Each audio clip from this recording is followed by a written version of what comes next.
Rennie Harlin's 1999 shark thriller Deep Blue Sea is famous for its over-the-top shark attacks, ridiculous yet awesome kills, and shocking moments. Let's rank the deaths from worst to best, considering factors like brutality, shock value, and overall cinematic impact. Number 8. Brenda Kearns. Brenda, who's played by Ida Turturro, is the radio operator at Aquatica, and while she doesn't get directly eaten by a shark, her death is tragic though unmemorable. While trapped in the facility's tower during a rescue attempt, a rescue helicopter crashes into the structure, causing an explosion.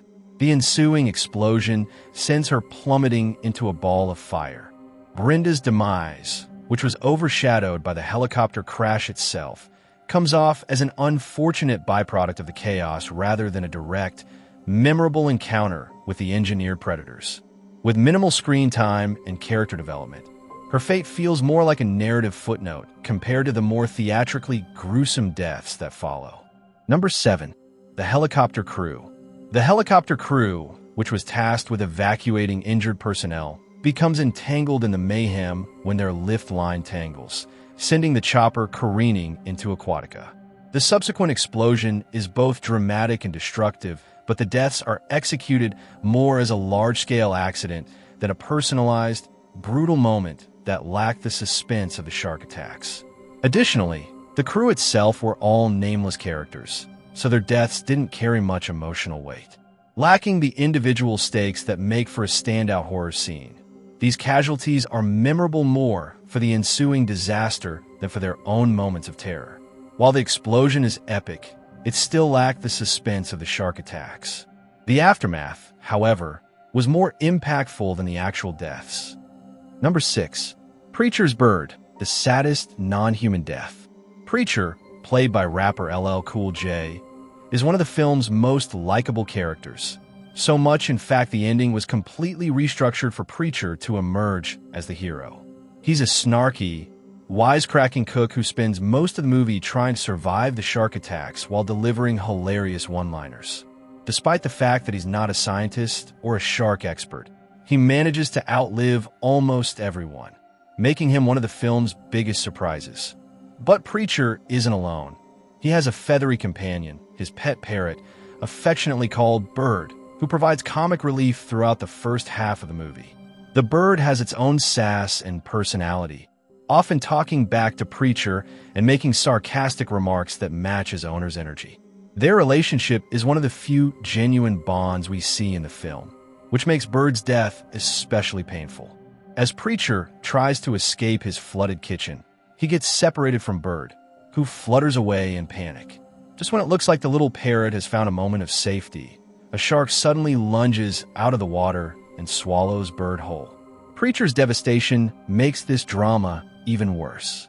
His sarcastic, tough guy persona takes a hit when he watches his only companion get eaten right in front of him. His desperate attempt to save Bird makes it clear that this loss hits on a personal level. Additionally, the cruelty is off the charts. Unlike most horror movies, where animals miraculously survive, Bird doesn't get that lucky break, which adds to Preacher's arc up until this point. Preacher has been seen as comedic relief, but Bird's death forces him into full survival mode. Instead of panicking, he takes matters into his own hands, leading to one of the film's most badass moments when he fights back and kills a shark with an oven explosion. Bird's death may not be as bloody or spectacular as some of the human deaths, but it's emotionally heavy because of what it means for Preacher. It strips away his last connection to normalcy and leaves him completely alone in the middle of a nightmare. That being said, Preacher does get the last laugh. Not only does he survive the film, but he also personally takes down the shark that killed his bird. Justice for Bird. Number 5. Janice Higgins. Janice, played by Jacqueline McKenzie, gets one of the more terrifying and drawn-out deaths in the movie. As the group tries to climb to safety, a shark bursts out of the water and grabs her. Carter desperately tries to hold on to her, but the shark slowly drags her under, and she's ultimately pulled beneath the surface, screaming in terror as she disappears into a pool of blood. The way she clings to Carter and screams for help makes it one of the most emotionally disturbing deaths in the film. Unlike the sudden, explosive deaths of others, Janice's demise is slow and agonizing, making it linger in the audience's mind. However, since she isn't ripped apart like others, it's not as visually brutal. In one of the deleted scenes that was included in the bonus features of the DVD, it was revealed that Janice was supposed to be pregnant, which would have made her death even more tragic. However, since that subplot was cut, it ultimately doesn't matter in the final film. Number 4. Dr. Jim Whitlock. Jim, played by Stellan Skarsgård, has the misfortune of being attacked twice. First, a shark rips off his arm. Then, while he's immobilized on a stretcher, the sharks drag him into the water and use him as a battering ram to break a glass window, leading to his drowning. The visual of Jim being used to smash a window is both absurd and terrifying. Plus, his prolonged suffering adds to the horror. But despite the shock, he technically drowns rather than being eaten, making his death less brutal than some of the other gruesome kills. Number 3. Tom Scoggins. Tom Scoggins, played by comedian Michael Rappaport, was one of the few survivors until the very end, where he meets a grisly fate during an underwater ambush. While on a quest to activate a control panel which would drain a stairway to the surface, one of the sharks unexpectedly attacks him from behind, and in one swift moment, he is snapped in half while the shark essentially uses half of his body as a sledgehammer to destroy the control panels with. The suddenness and sheer physicality of his death make it one of the most memorable moments, and the shock factor is off the charts, as the audience is left reeling at the unexpected ferocity of the attack, making it a standout in terms of raw, unbridled horror. Number 2. Russell Franklin. Russell Franklin, played by legendary actor Samuel L. Jackson, commands attention with his impassioned speech about survival and determination, rallying the remaining survivors like the true leader he appeared to be. Just as his monologue reaches its emotional crescendo, without warning, a giant, genetically enhanced shark bursts forth from the water and devours him whole. Russell's death is a masterclass in shock value. Not only was Samuel L. Jackson biggest star, which prompted audiences to assume he would be the lead, his commanding presence makes his sudden disappearance even more jarring. Then there's the timing of the kill, mid-speech, which heightens the unpredictability, cementing the film's brutal premise. In this world, nobody is safe.